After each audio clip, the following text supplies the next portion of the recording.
two provisions that were deleted from the defense spending bill regarding this requirement to make any information regarding alien spacecraft or alien remains, which might be the most shocking claim, public. And Grusch, who we heard from in that Elizabeth Vargas interview, is calling it the greatest failure, the greatest legislative failure in American history. Do you believe that is true?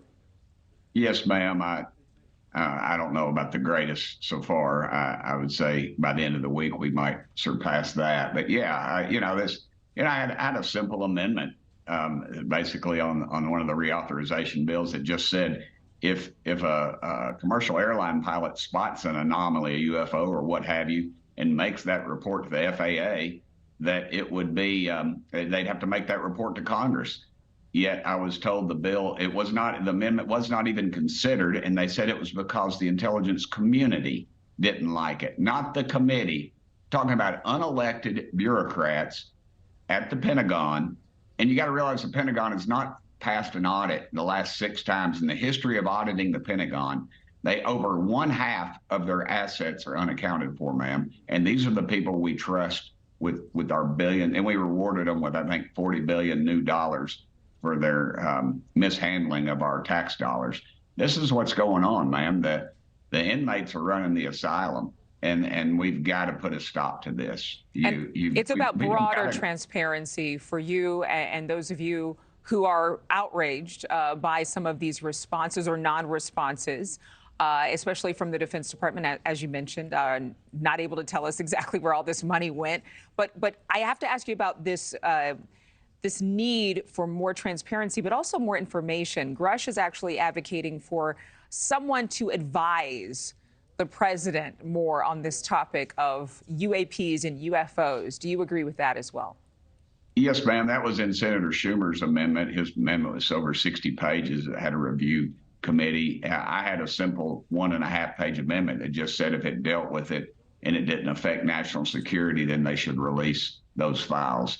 I don't know why they wouldn't. I do know why they wouldn't, but the truth is it's about greed, it's about power, it's about control, it's about influence, and all those things that run Washington, D.C. And it's obvious either through whatever situation that some of my colleagues are in, they've been compromised. There's no other reason for them to do this, and that's where we're at. And I would urge people to call their congressman and say, hey, I just want transparency. I don't know that I believe in little green men or saucers or what have you, but dadgummit, why can't we have transparency? This is your money. We're $33 trillion in debt. We just keep throwing money down this rat hole over at the Pentagon, and they get us in these endless wars, and they have cost overruns, which obviously, ma'am, they're studying something over there with our money.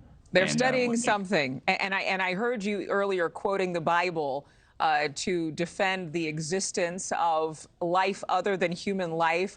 But I understand that being a man of faith, Christmas is a very important time for you. And a lot of people are talking about your rapid fire Christmas party and bipartisan fellowship. So you actually added a minute to it. There's the invitation. Oh, does that mean I'm invited? It's a 16-minute party. Of course, it would be rude if you didn't. Jared Moskowitz is my Santa Claus this year. And people say, hey, he's Jewish. How can you have a Jewish Santa Claus? I said, well, dadgummit, my Savior's Jewish. Why can't my Santa Claus be Jewish? Well, Jesus was certainly Jewish. History does say that. But why the 16-minute party? Explain that to our viewers. Why was that important to add a minute, and how much fun will y'all have? We've got musical. I got people going to come sing. And I'll have the charcuterie board, which is me walking around with Ritz crackers and Cheese Whiz, and I'll be wearing my Carhartt jacket. It's just last year it was 15 minutes and we couldn't cram all the good stuff in, so we added a minute, ma'am. But honestly, you go to a Christmas party, you're sitting there and somebody's got wine breath and you're eating crappy leftovers, probably from last year's Christmas party, and you're thinking, dadgum, I don't want to talk to this knucklehead. And so in 15 minutes, ma'am, it's like Kmart. In 16 minutes, I'm blinking the lights and saying, y'all, you don't have to go home, but you got to get out of my dadgum office. Okay. So you're trying to help everybody to have an amended party so they can go off and do the things they really want to do rather than hang out and oblige themselves to conversations they don't want to be in. Yes, ma'am. One year I got invited to over 70 Christmas parties, ma'am. And now, wow. I mean, it was an election year. and I think I hit about 65 of them. And you just, but dadgummit, you can't have any fun at those things. And it just wears you out. Thank you for watching. Go to newsnationnow.com to find NewsNation on your television provider. And don't forget to click the red subscribe button below to get more of NewsNation's fact-driven, unbiased coverage.